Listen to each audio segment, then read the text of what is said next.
ఏది అయినా ట్రై చెయ్యి ఆచి చికెన్ మసాలా. ఆచి చికెన్ మసాలా కేవలం తెలుగులోనే కాదు, ఏ ఇండస్ట్రీ తీసుకున్నా కూడా ముందు కథ కంటే కూడా కాంబినేషన్ పైనే ఫోకస్ చేస్తున్నారు మేకర్స్.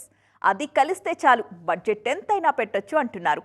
ఇటు తమిళంలో చూసుకున్నా అటు హిందీలో అయినా కాంబినేషన్స్ మ్యాజిక్ చేసేస్తున్నాయి. మరి అలా మాయ చేస్తున్న కాంబోస్ ఇంకొన్ని చూద్దామా? రజనీకాంత్, కమల్ హాసన్ లాంటి లెజెండ్స్ తో విడివిగా సినిమా చేస్తేనే బడ్జెట్ తడిసి మోపెడవుతుంది. అలాంటి కాంబినేషన్ కలపాలంటే మీరే ఊహించుకోండి రేంజ్. ఆ సాహసం నెల్సన్ చేస్తున్నారు. జస్ట్ ఈ కాంబో కలపడం కోసమే నిర్మాతలు 400 కోట్ల వరకు ఖర్చు చేస్తున్నారు. ఇక Venkatesh, Anil Ravipudi block buster combination కోసమే నిర్మాతకు 100 కోట్లకు పైగా ఖర్చయిందంటున్నారు. సంక్రాంతి 2027కి వెంకటేష్, అనిల్ సినిమా రాబోతుంది. పైగా ఇందులో అనిల్ కు దర్శకుడుగా లైఫ్ ఇచ్చిన కళ్యాణ్ రామ్ కూడా ఉన్నారు. ఈ మల్టీ స్టారర్ పై అంచనాలు పీక్స్ లో ఉన్నాయి. అలాగే దిల్ రాజు, సల్మాన్ ఖాన్, వంశీ పైడిపల్లి కాంబినేషన్ కోసమే భారీగా ఖర్చు చేస్తున్నారు. వీళ్లకు తోడు నయనతార కూడా సినిమాలో ఉన్నారు. ప్రభాస్, సందీప్ రెడ్డి, వంగా కాంబినేషన్ అనౌన్స్ చేసి 3 ఏళ్లైంది.